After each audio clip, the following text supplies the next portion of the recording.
All right, we are diving into a period that didn't just tweak the world, it completely remade it from the ground up. We're talking about 1750 to 1900, an era where a powerful wave of new ideas about freedom and power didn't just challenge old empires, it literally shattered them, building brand new nations right from the ashes. But that raises a huge question, right? How in the world did that happen? How did a handful of ideas, just ideas born in the minds of philosophers, manage to set the entire globe on fire? We're talking sparks of revolution jumping from the Americas to Europe and way, way beyond. Well, let's get into it. You see, before a single shot was ever fired, a different kind of revolution was already underway, a revolution of the mind. People call it the Enlightenment. This was a time when reason and individual rights started to seriously challenge the age-old traditions of absolute monarchy.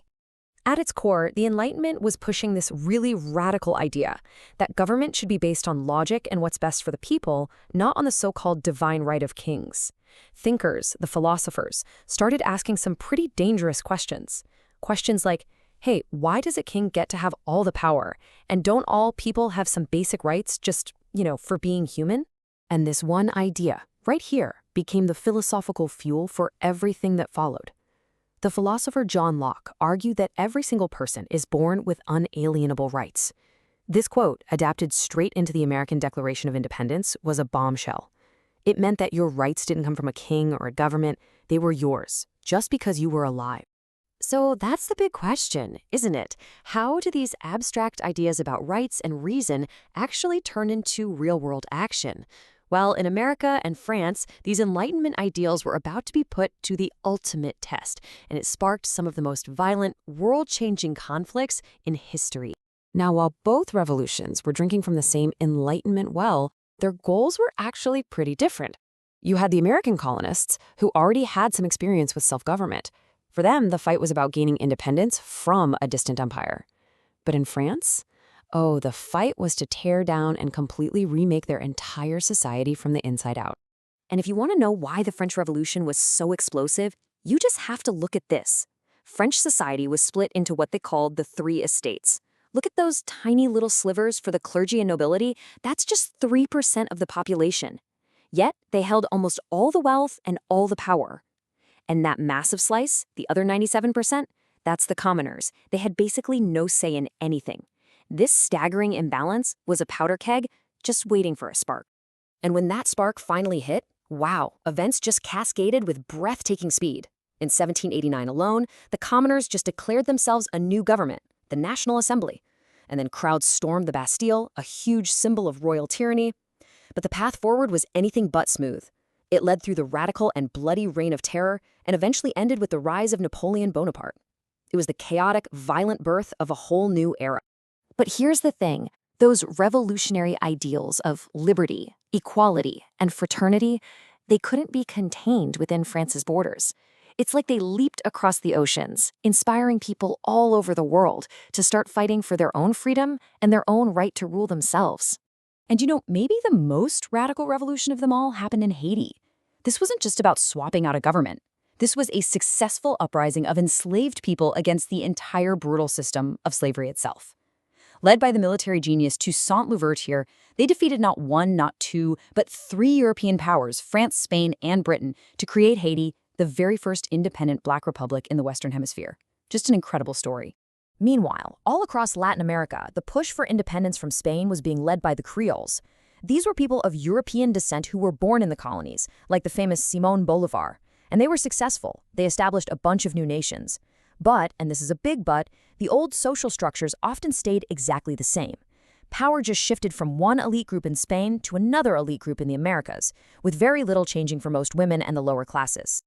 And this spirit wasn't just confined to the Atlantic world. It was everywhere. In the Philippines, you had figures like José Rizal sparking a movement for autonomy from Spain. Over in New Zealand, Maori tribes fought fiercely against British annexation, and in that struggle, they forged an even stronger, unified cultural identity. That revolutionary fire had well and truly gone global.